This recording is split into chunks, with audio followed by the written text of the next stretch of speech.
आपका कन्हैया 1 वर्ष का हो गया। अब कौन आ रहा है? अब आएगा तृणाव्रत। तृणाव्रत कहते हैं तृण प्लस आवृत।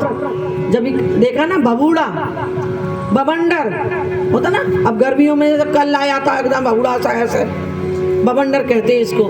तृण प्लस आवृत यानी कि तृण माने तिनकों से भरा हुआ, एकदम धूल भरा हुआ, आवृत ढका हुआ, उसको कहते हैं बवंडर, तृणाव्रत। जब लाला 1 वर्ष का हुआ, ये तृणाव्रत कौन है? ये पूर्व जन्म में पांडु देश का एक सहस्त्राक्ष राजा था। पांडु देश का सहस्त्राक्ष एक राजा था। एक दिन ये राजा गंधमादन पर्वत पे स्त्रियों के साथ विहार कर रहा था। स्त्रियों के साथ विहार कर रहा था गंधमादन पर्वत पे। ये राजा अचानक वहां पर दुर्वासा जी चले आए। कौन? दुर्वासा जी। और दुर्वासा जी को देख करके उन्होंने दुर्वासा जी का सत्कार भी नहीं किया, जो शंकर भगवान के अंश अवतार हैं, सत्कार नहीं किया। तब उन्होंने श्राप दे दिया, जा तू राक्षस हो जा। राक्षस नहीं करते हैं किसी को। तू राजा होकर के संतों का है, मुनियों का, दुर्वासा ऋषियों का तू आदर भी नहीं करता, सत्कार भी नहीं करता, जा राक्षस हो जा। तो ये तृणाव्रत हो गया। ये इनके पूर्व जन्म की कथा है। तो एक दिन यशोदा मैया, आइए कथा सुने, लाला को गोद में लेकर के स्तनपान करा रही थी। कितना बड़ा भाग्य है यशोदा माँ का।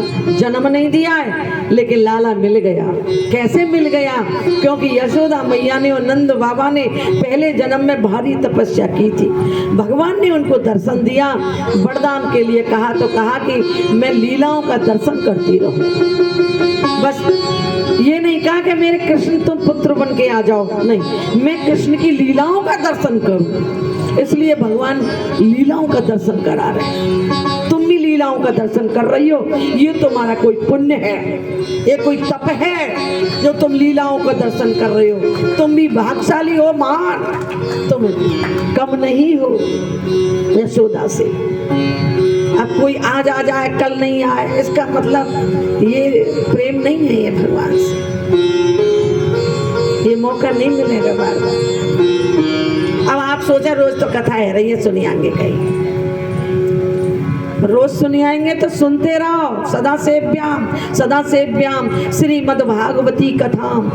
हमेशा सेवन करो, हमेशा सेवन करो श्रीमद् भागवत कथा। तस्य श्रवण मात्रेण, इसके श्रवण करने मात्र से ही हरिश्चित्तम समाश्रित, हरि आपके चित्त में प्रवेश कर जाए। रोटी तो तुम रोज खा रही हो, फिर तुम 1 दिन क्यों ना छोड़ो, 2 दिन क्यों ना छोड़ो? कथा तो तुम छोड़ जाएंगे। रोटी छोड़ी हो तो बताओ। है भोजन और भजन, भो पे मात्रा लग रही है, भोजन यानी भोजन मात्रा में करो, और भजन पे कोई मात्रा नहीं है। इसको तो करते जाओ, करते जाओ, करते जाओ, करते जाओ। तुमने भोजन पे तो बड़ा ध्यान दे रहे, भजन पे कोई मतलब ही ना है। जबकि देखो भोजन और भजन हमारे गुरुदेव कहते हैं कोई मात्रा नहीं है, अनलिमिटेड है।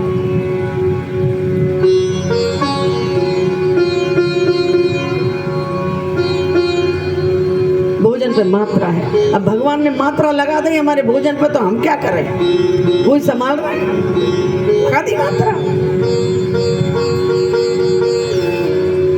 तृणाव्रता स्तनपान करा रही थी। अचानक लाला ने सोचा कि तृणाव्रत आने वाला है बवंडर, और मैं मैया के गोद से उठ के जाऊंगा गोदी में से, तो माँ को कष्ट होगा। माँ को उन्होंने कभी ऐसी लीला भी नहीं की जो माँ को कष्ट हुआ हो, ऐसी लीला भी नहीं की जो माँ को कष्ट हुआ। इसलिए आज के छोटे बच्चों को ये कथा सुनवानी चाहिए कि ऐसी बात खेल कूद मत करो जो मैया कष्ट हो गए। सोचने लगे तृणाव्रत आने वाला है और मैं उड़ के जाऊंगा। तृणाव्रत का वो करना है कबाड़ा, मैया को कष्ट होगा, इसलिए भारी है गए, भारी। मैया ने सोचा लाला तो बड़ा भारी है, वो लेके और जमीन में पटक दिया। हाँ? भगवान कहते हैं, ये लीला ज्ञान देती है कि जो मुझको बाहर समझ के कही, तो क्या कथा हो रहा है, गई एक दिन की बात हो रही है।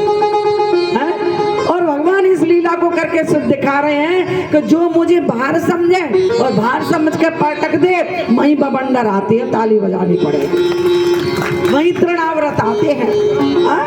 भगवान को तो बाहर समझ रहे हैं। क्यों भैया, कहाँ से आई है भैया? बहुत सुंदर नाचो अभी तुमने नारायण पे, बड़े भाव में नाची है नारायण पे। जो तृणाव्रत बवंडर वहीं आते हैं जो भगवान को बाहर समझ लेते हैं कि नारायण नारायण श्रीमन नारायण नारायण नारायण